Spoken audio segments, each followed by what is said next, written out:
ए चाचा, ए चाची, ए भैया, भावी कर्मठ शिक्षित एवं ईमानदार प्रत्याशी भैया मुकेश गुप्ता के विजयी बनाई। मुकेश भैया जिंदाबाद जिंदाबाद, मुकेश भैया जिंदाबाद जिंदाबाद। एगो वोट मांगो तानी रउआ से हथवा जोड़ी, एगो वोट मांगो तानी रउआ से हथवा जोड़ी।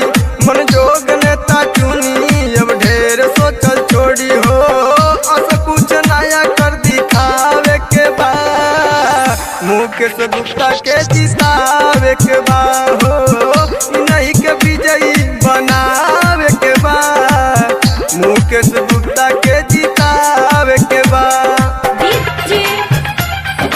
बोला न केहू के चक्कर में, केहू नवा के टक्कर में चौमुखी विकास करावे के बा, भैया के विजयी बनावे के बा। मुकेश भैया जिंदाबाद जिंदाबाद, मुकेश भैया। जिंदाबाद जिंदाबाद। लॉकडाउन में सबके दिहले बाड़े साथ हो, चाहतन कोइल अपना क्षेत्र के विकास हो।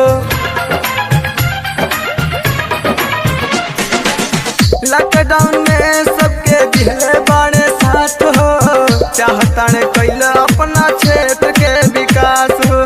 केहू के झांसा में अब की बारी नहीं खेवे के, अपन प्रत्याशी के विजयी बनाव के हो, नहीं पे दया बरसावे के बा, मुकेश गुप्ता के जितावे के बा हो, नहीं के विजयी बनावे के बा, मुकेश गुप्ता के जितावे के बा।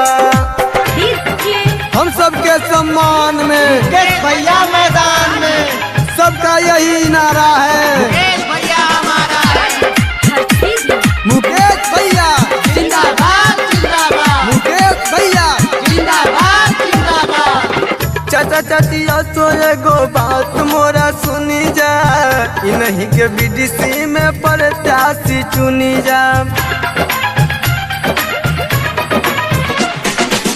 चाचा चाची तो एगो बात मोरा सुनी जा, इ नहीं के बीडीसी में प्रत्याशी चुनी जा। श्रीनिवास शीतल कहे अनिल दीवाना, नेक दिल के नेता हमें जाने ला जमाना हो, वोट मारे पोलिंग बूथ पर आवे के बा, इ नहीं के विजयी बनावे के बा हो, वोट मारे पोलिंग बूथ पर आवे के बा, इ नहीं के विजयी बनावे के बा।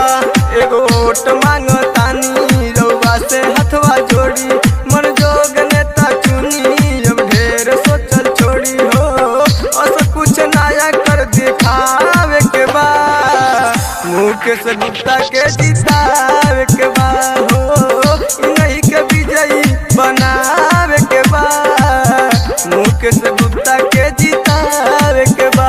मिक्स बाय नव दुर्गा स्टूडियो बेलवनिया मिशन कुशीनगर।